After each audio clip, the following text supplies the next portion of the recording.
Bonjour et bienvenue sur ISO-Bourse. Vendredi 30 septembre 2016, l'indice CAC 40 a terminé le troisième trimestre 2016 en hausse de près de 5% à 4448 points.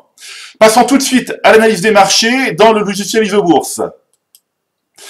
Alors en bimensuel, la courbe de pression ISO-Bourse 5 quinzaines du CAC 40 continue d'évoluer au-dessus de la courbe 20 quinzaines depuis la première quinzaine d'août 2016.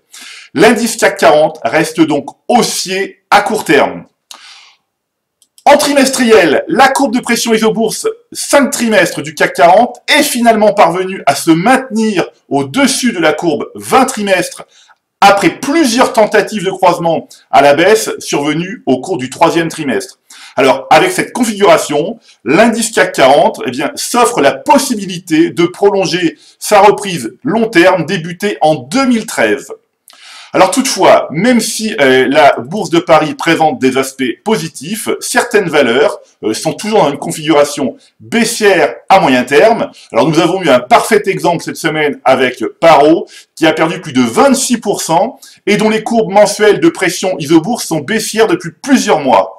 Donc, évidemment, il faut toujours se tenir à l'écart de ces valeurs dont les courbes de pression ISO-Bourse 5 et 20 mois sont baissières. Alors en revanche, voici quelques valeurs du SBF 120 pour lesquelles les courbes de pression mensuelles ISO-Bourse sont en train de repartir à la hausse.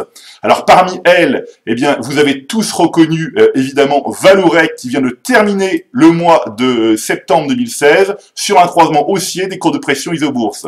Alors on peut vérifier le graphique, donc vous voyez, depuis janvier 2014, les courbes étaient baissières et donc elles viennent de croiser à la hausse, donc de confirmer un croisement haussier en cette fin septembre 2016. Alors passons maintenant à l'analyse des positions du fonds Martin Morel Impulsion France, donc le fonds qui base sa stratégie sur la pression ISO-Bourse. Donc le fonds Martin Morel Impulsion France, s'est encore distingué cette semaine en terminant positif, alors que l'indice CAC 40 a perdu près de 1%. Alors, Direct Énergie, Technip, Plastivaloir, Argan, sont les plus fortes hausses du fonds cette semaine. Alors on vérifie ici Direct Énergie, et on constate que les courbes de pression sont positives depuis déjà de nombreux mois, voire plusieurs années, puisque ça date d'octobre 2012. Ici avec Technip, alors là plus récemment, donc depuis mai 2016, où les courbes se sont croisées à la hausse. Ensuite, on peut aller sur Plastivaloir, où là également, c'est aussi une hausse qui date depuis très longtemps, c'est-à-dire depuis le croisement des courbes de pression ISO-Bourse survenu en août 2013. Et puis enfin ici avec Argan, où là, c'est un croisement plus récent, puisque depuis février 2016, les courbes sont toujours positives. Alors, comme chaque semaine, je recommande de rester à l'écart des valeurs dont les courbes de pression ISO-Bourse 5 et 20 mois sont baissières et de conserver les autres en portefeuille. Voilà, c'est tout pour aujourd'hui. Je vous donne rendez-vous la semaine prochaine et d'ici là, restez avec nous sur ISO-Bourse.